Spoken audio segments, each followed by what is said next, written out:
2 dragon fruit வாங்கியிருந்தோங்க. ஒன்று cut பண்ணி சாப்பிட்டுட்டோம்.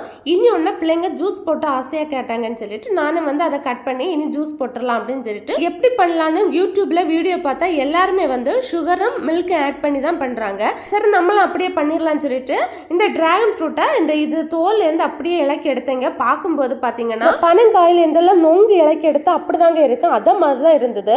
அந்த டிராகன் ஃப்ரூட்டை அந்த தோலில் பார்த்தீங்கன்னா கொஞ்சம் கூட ஒட்டவே இல்லை. அவ்வளோ சூப்பராக இலகி வந்தது.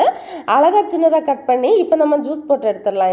இதுக்கு தேவையான பாலை ஏற்கனவே நாங்க காய்ச்சி ஆற வச்சு எடுத்து வச்சிருக்கோங்க. கட் பண்ணி வச்சிருந்த டிராகன் ஃப்ரூட் எல்லாம் மிக்ஸி ஜார்ல போட்டுட்டு இதே மாதிரி 2 பவுல் நிறைய மில்க் எடுத்திருந்தோங்க. இதுல 1 கப்பே போதும். அப்போ கொஞ்சம் நல்ல கட்டியா இருக்கு. அப்போ செரல் ஆசைப்பட்டதுனால நான் 2 கப் ஊத்திட்டு அப்புறம் வந்து ஒயிட் சுகர் தான் போட்டிருக்கேன். கலர் சேஞ்ச் ஆகாம இருக்கு. அப்புறம் நாங்க இது எல்லாத்தையும் வந்து மிக்ஸில போட்டு நல்லா அரைச்சு எடுத்து வந்து ஒரு கப்ல ஊத்திட்டோங்க. இனி நம்ம இதை டேஸ்ட் பண்ணி பார்த்துடலாம். Dragon fruit juice first time இப்போதாங்க குடிக்கிறேன். கலரை பார்த்தோன்னே அவ்வளோ ஆசையாக இருந்தால் குடிக்கணும். ஏன்னா வாயில் வச்சோன்னே எனக்கு ஆசை எல்லாமே அப்படி போயிடுச்சுங்க. நல்லாவே இல்லை, எனக்கு பிடிக்கவே இல்லை. நல்ல டிஃப்ரெண்டான ஒரு டேஸ்ட்டில் இருந்தது. ஃப்ரூட் ஆட்டு நம்ம சாப்பிடும்போது என்ன அவ்வளோ அழகாக இருந்தது. ஆனால் எனக்கு இந்த டேஸ்ட்டு பிடிக்கலங்க. நீங்கள் வேணா ட்ரை பண்ணி பாருங்கள். வீடியோ பிடிச்ச லைக் பண்ணுங்கள். நன்றி.